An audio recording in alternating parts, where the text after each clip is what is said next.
ce jour de célébration de celle que Aminata Sow Fall considère comme étant celle qui a le rôle le plus difficile dans la société, parce qu'elle est épouse, elle est mère, elle est sœur de tout le monde. On ne parle de Cheikh Ahmadou Bamba que grâce à Mame Diarra Bousso. Si l'on parle de Mame Baye Niass, c'est grâce à Mame Astou Diankha. Si on parle de Seydi Hadji Malick Sy, c'est grâce, n'est-ce pas, tout simplement à Mame Fawade Wele. Mais Cheikh Omar Foutiyou, c'est aussi grâce à Mame Adama Aïssé. Dans une société fortement dominée par les femmes, que l'on appelle une société matriarcale, la femme a joué dans les cercles de décision depuis 1549 à 1904 et qui se poursuit aujourd'hui dans le mental collectif et dans les valeurs guerrières et conquérantes, ce que le professeur Iba Der Thiam appelle tout simplement l'essence de la culture. La culture, dit le professeur Souleymane Bachir Diagne, c'est ce qui est digne d'être transmis. Et ce qui est digne d'être transmis, c'est ce qui est utile pour aujourd'hui et pour demain. La culture cimente les esprits, vous enchaîne à un certain nombre de paradigmes et fait que dans vos activités comportementales et existentielles, que vous vous définissez à un paradigme de base commun. Le Sénégal, comme la sous-région, appartient à cette zone qu'on appelle Liggéeyu Ndey Añu Doom. Le travail de la mère sert de déjeuner à l'enfant, j'y reviendrai tout à l'heure. La place de la femme dans les cercles de décision. Sur l'étude approfondie que nous avons pu mener, on se rend compte que depuis la charte du Kouroukan Fouga de 1236, au lendemain de la bataille de Krinan, qui a opposé Soundiata Keïta à Soumaoro, 44 articles ont été définis pour établir, n'est-ce pas, tout simplement la paix et la concorde dans la société. 3 articles majeurs parlent des femmes. Il s'agit précisément de l'article 11, il s'agit de l'article 14, mais principalement il s'agit de l'article 16 qui dit que nos femmes doivent participer à toutes nos formes de gouvernement. Nous sommes au XIIIe siècle, en 1236. Il y a autre chose. Au XVIIIe siècle, précisément, en 1743, Thierno Souleymane Baal a fait 10 commandements. 10 commandements dans lesquels les femmes occupent la place la plus importante dans une société à l'époque marquée par ce qu'on appelle les torodos, et qu'à l'arrivée, n'est-ce pas, de Thierno Souleymane Baal qui a fait ses humanités à Pire, l'université Khali Amar Fall, quand il est revenu, il a dit tout simplement Torodo Samangari Diama. Le torodo maintenant ne se mesure plus par rapport à la lance, aux armes et au feu, mais surtout par rapport à la mosquée et à la société. Il y a un autre problème, ce sont nos épopées. L'épopée n'est pas l'histoire. Quand on nous dit que Soundiata Keïta est le fils de Nare Magan Konfata et de Sogolon, tous les historiens sont d'accord. Quand on nous dit qu'il a rencontré et battu Soumaoro à la bataille de Kirina de 1236, tout le monde est d'accord. Mais quand on nous dit que Soundiata a déraciné un baobab, il y a là problème et c'est ça le sens de l'épopée. De 1549 à 1904, 1549 c'est la bataille de Danki. La société Wolof, d'une manière générale, est constituée sur le plan historique avec 3 grandes périodes. La période des Laman. Cette période est marquée par Yassine Boubou. Yassine Boubou était l'épouse de Major Fatim Golagne. Son époux Major a cherché le pouvoir pendant très longtemps. Mais chaque fois qu'il était proche du pouvoir, il y a quelque chose qui lui a empêché de prendre ce pouvoir-là. Il est allé au Saloum, un marabout lui a donné un talisman et une poudre magique en lui disant que si tu réussis à te baigner avec cette poudre magique associée au sang d'une princesse Garmi, tu régneras dans les 48 heures. Major avait plusieurs épouses. Mais chaque fois qu'il s'en ouvre à une de ses épouses, la femme lui dit « Bëgg naa la lool, waaye njariñ loo fekke. Je t'aime bien, mais je veux vivre. » Autour de Yassine Boubou lui dit « Ne le dis à personne, parce que nous avons le même sang. » Mais mon seul problème, c'est ce bébé qui est entre mes mains, qui s'appelle Biram Yassine Boubou et qui est en train de téter. Si tu peux m'assurer qu'à ma mort, cet enfant restera entre de bonnes mains, je suis prêt à partir. Et le khalam a été inventé au XVIIe siècle pour égayer Biram Yassine Boubou. Le jour du sacrifice, Major avait oublié qu'il devait sacrifier son épouse. C'est Yassine Boubou qui s'est levé à l'aube, qui s'est enveloppé tout de blanc, qui a pris un bain purificateur, qui a tendu son sein pour la dernière fois à l'enfant pour qu'il tète, et comme s'il avait compris, l'enfant refusa le téter. Alors, Yassine Boubou vient devant la porte de Major, frappe 3 fois, il lui dit « Major, réveille-toi, il est l'heure, c'est ça la femme sénégalaise. » Il y a un autre problème. Nous sommes en 1695, parce qu'on parle de la place de la femme dans nos sphères de décision traditionnelles. En 1695, le Baol a été attaqué par les Maures du Trarza.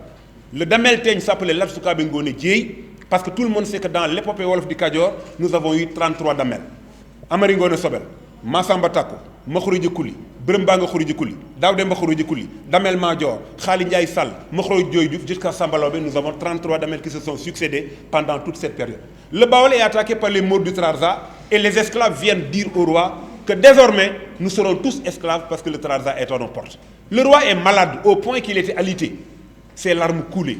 C'est sa fille Ngoné Latyr qui avait 17 ans, mais qui avait la même taille que son père, qui demande à tout le monde de sortir et qui dit à son père « Sèche tes larmes. Nous nous ressemblons comme deux gouttes d'eau au point qu'on nous confonde. Laisse-moi enfourcher ton cheval. Laisse-moi porter ton manteau. Laisse-moi porter tes chaussures. La seule chose que je vais changer aujourd'hui, c'est la devise du cheval qui avait pour nom Maganer, qu'il est bon d'avoir un grand frère. À partir d'aujourd'hui, je nomme le cheval Ndéel Nek, secret de chambre. Si les gens d'Idor le savent, c'est que quelqu'un l'a raconté et je sais que ce ne sera pas toi. C'est elle, Ngoné Latyr, femme, qui a conduit la grande bataille de Ngangarang de 1695 avec son accoutrement. Les populations pensaient que c'est le roi qui était guéri. Lorsque la victoire a été acquise, les hommes célébraient la victoire. Elle a enlevé son bonnet. Les Rasta jaillissent de gauche à droite. Elle dit Gor Bahna, Djigen Bahna. C'est ça la femme sénégalaise. Mais on ne peut pas ne pas parler également de Fatoumata Asta Kane. Fatoumata Asta Kane est la descendante de Khali Amar Fall. Vous savez que Pire Saniokhor a été la première université du Sénégal à côté de Karantaba, Pakao. À Pire, c'est Fatoumata Asta Kane qui a été la première rectrice qui a enseigné dans le dara de son père pendant très longtemps. Mam Astou Diankha a enseigné pendant longtemps à ses enfants en tant qu'éducatrice, en tant que rectrice, n'est-ce pas, tout simplement, de cette grande université. Les femmes ont été de tout temps, n'est-ce pas, tout simplement, dans les plus grandes sphères administratives et politiques et qu'elles ont dirigé, n'est-ce pas, tout simplement, vraiment, de manière extraordinaire. Souvent, d'ailleurs, je dis souvent qu'on n'a pas attendu Simone de Beauvoir pour dire qu'on n'est pas femme, on le devient. Mais on n'a pas attendu non plus le site de Corneille pour savoir qu'aux âmes bien nées, la valeur n'attend point le nombre des années. Nous sommes, n'est-ce pas, dans la période islamique. Ça se passe à Khouroumbake, c'est-à-dire à 7 km de Mbaké Baol. Lors, n'est-ce pas, tout simplement, d'une nuit, Mam Mor Anta Sali demande à sa brave épouse Mam Diara de lui tenir, n'est-ce pas, tout simplement, un bout de palissade. Vous connaissez la première pluie, elle est torrentielle, elle est diluvienne, elle est forte avec ses orages et ses éclairs. Et comme dans toutes les cours maraboutiques, on parle des cases féminines et la case des hommes. Mam Mor Anta Sali avait donné cette tâche à son épouse et il est entré dans sa case parce qu'il y avait beaucoup de vent. Pensant que Mam Diara était rentrée, Mam Mor, n'est-ce pas, resta dans sa case. C'est à l'aube, quand elle s'est levée, pour faire tout simplement sa prière et ses ablutions, qu'il est tombé sur une silhouette. Les arbres étaient tombés, les cases étaient complètement détruites, il y avait des flaques d'eau partout, et c'est une dame qui est là accroupie. Qui est là? C'est moi, Diara Bousso. Que fais-tu ici? Tu m'avais demandé hier soir de tenir ce bout de palissade. Le vieillard déposa la bouilloire, tendit les mains au ciel et dit Seigneur, je demande pour que chaque goutte d'eau qui est tombée sur la tête de cette brave dame équivaut à 10 000 talibés pour son fils. Et c'est ça aujourd'hui, toutes nos religions d'une manière générale. Quand vous allez chez Mame Baye Niass, vous retrouverez, n'est-ce pas, la même figure féminine. Quand vous allez à Tivaouane, vous retrouverez la même figure féminine. Quand vous allez... on a parlé des femmes de Nder. Les femmes de Nder, parlons-en. En 1819, on parle du traité de Ndiaou. Pourquoi le traité de Ndiaou? Parce que la France ne vendait plus, n'achetait plus d'esclaves.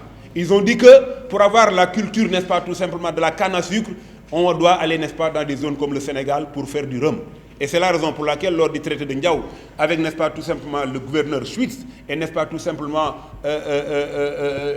Amar Fatim Borso, un traité a été signé. Ce traité disait tout simplement que nous allons faire la culture et nous allons vous protéger. Mais c'était faux. Un jour, alors que le Braque était à Saint-Louis pour se soigner parce qu'il a été blessé, mais tout simplement, le royaume a été attaqué par les Maures du Trarza. Et sous la houlette de Fatim Khourayaï, qui est la mère de Ndiembet et de Ndate, n'est-ce pas, tout simplement, les femmes ont catégoriquement refusé l'esclavage. Elles se sont regroupées dans des cases et ont mis le feu. C'est ça, n'est-ce pas, tout simplement, ce qu'on appelle le djom.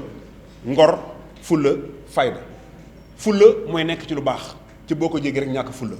Fayda mooy nekk ci tool yemale yow képp nga nekk ci ak téeméer fekk la ca buñ la ca fekkee yaa nga ca buñ la ca fekkul yaa nga ca ñu ni kii am fayda. Farlu, c'est l'exemplarité mooy loo xam ni fu waxtu wa jotee nga def ko ca kenn du la soñu. C'est ça la femme sénégalaise d'une manière générale. Mais pour aller rapidement, on ne peut pas ne pas parler aussi des mamans de l'indépendance. Diabou Bessane est une journaliste de 2S qui a fait un excellent film qu'on appelle Les mamans de l'indépendance. Jeanne Martin Cissé. Soukeyna Konaré a été la première femme qui est la cousine du président Lamine Gueye, à Saint-Louis, a, n'est-ce pas, tout simplement imposé le vote aux Blancs. Pour la première fois, Soukaina Konaré a été d'un apport considérable dans la lutte, n'est-ce pas, vers l'indépendance, mais également dans la place des femmes. Vous avez Madame Aram Tchoumbe Samb, vous avez Adja Rose Bass, qui a été également d'un apport considérable. Et plus proche de chez nous, Adja Aram Diène, avec tout ce qu'elle a pu jouer, n'est-ce pas, tout simplement, pour la promotion de la femme, mais également pour son émancipation, entre guillemets, parce que le mot est un peu connoté. Mais si on arrive, n'est-ce pas, tout simplement au XXe siècle, il faut absolument parler des femmes qui ont eu également à marquer notre histoire, pas seulement au Sénégal, mais à l'étranger. Rose Dieng. Rose Dieng a été la première femme africaine à faire une thèse à l'école polytechnique et sa thèse portait sur l'intelligence artificielle. Pour vous montrer seulement que quand on parle de digitalisation, quand on parle de modernité, mais les femmes sont complètement à cheval. Elles ont joué un rôle particulièrement important, à la fois dans la modernité, dans la science, mais également dans l'incarnation des valeurs. Et quand on parle des valeurs, mais les femmes sont pionnières. Parce que souvent, d'ailleurs, on dit que éduquer un garçon, c'est éduquer un homme.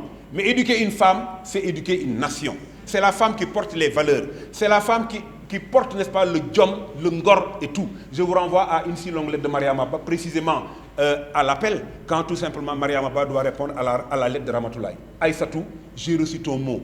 En guise de réponse, j'ouvre ce cahier, point d'appui dans mon désarroi. Notre langue pratiquement enseigné que la confidence noie la douleur. Ami, ami, ami, je t'appelle 3 fois. Hier tu as divorcé, aujourd'hui je suis veuve, Modou Fall est mort et le roman commence. De cette manière-là, les femmes, n'est-ce pas, tout simplement constituent, n'est-ce pas, ce qu'on pourrait appeler des modèles.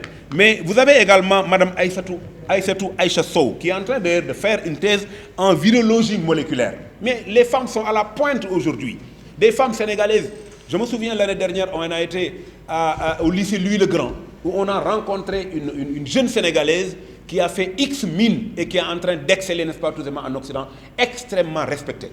Et aujourd'hui, la tendance, c'est ça. La tendance, c'est vers les sciences. La tendance, c'est vers, n'est-ce pas, tout simplement, cette porte, n'est-ce pas, sur laquelle aujourd'hui les femmes frappent, n'est-ce pas, de manière convenante. Mais souvent aussi, nos femmes, c'est surtout le modèle de gouvernance. D'ailleurs, même dans nos foyers, elles le font mieux que tout le monde. Nos femmes ont eu à diriger des royaumes, à diriger des empires. C'est la raison pour laquelle il y a quelque chose qu'on doit refuser. On doit refuser la stigmatisation. Quand on dit que Jigen soppal ci bul wolu ou bien Jigen xel mi dafa seug, ça c'est ce qu'on appelle des clichés. En réalité, c'est pas vrai parce que quand Kocc Barma l'a dit dans un contexte particulier. Kocc Barma a montré la grande importance de la femme. Je l'ai dit dans une de mes vidéos qui tourne d'ailleurs. Kocc Barma il a cherché femme pendant longtemps. Dafa yéex a takk jabar. Si bien que benn bis la dajeeg benn jigéen ni ko sama jigéen noo tudd mu ne ko li gën ci suuf ci yées ci jigéen.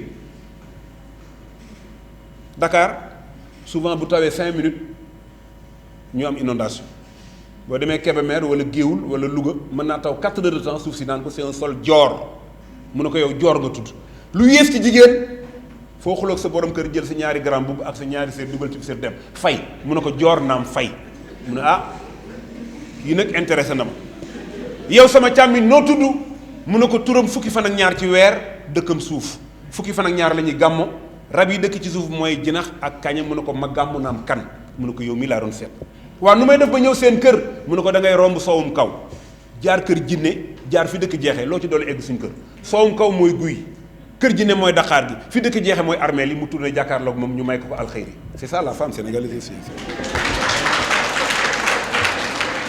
Alors donc nos femmes dans nos modèles de décision encore une fois elles ont joué un rôle extrêmement important et elles continuent aujourd'hui encore à jouer ce rôle-là. Je crois que c'est extrêmement important. Je l'ai dit au départ. Mame Diarra Bousso moo tax ñu naan Sëñ Touba Mame Astou Diankha moo tax ñu naan Baye Niass Mame Seydi Hadji Malick parce que tout simplement les Wolof disent jigéen ku ko ñee mas nga ko yërëm et c'est extrêmement important. Nous sommes dans une société où la femme occupe une place fondamentale. Et cette place fondamentale ne date pas d'aujourd'hui, elle date d'hier. Et ça se poursuit aujourd'hui, ça continue aujourd'hui parce qu'elle est la gardienne des valeurs. La femme est réceptacle de tout ce qui fait avancer, n'est-ce pas, tout simplement, le monde. Et je voudrais donc par là remercier tout le monde.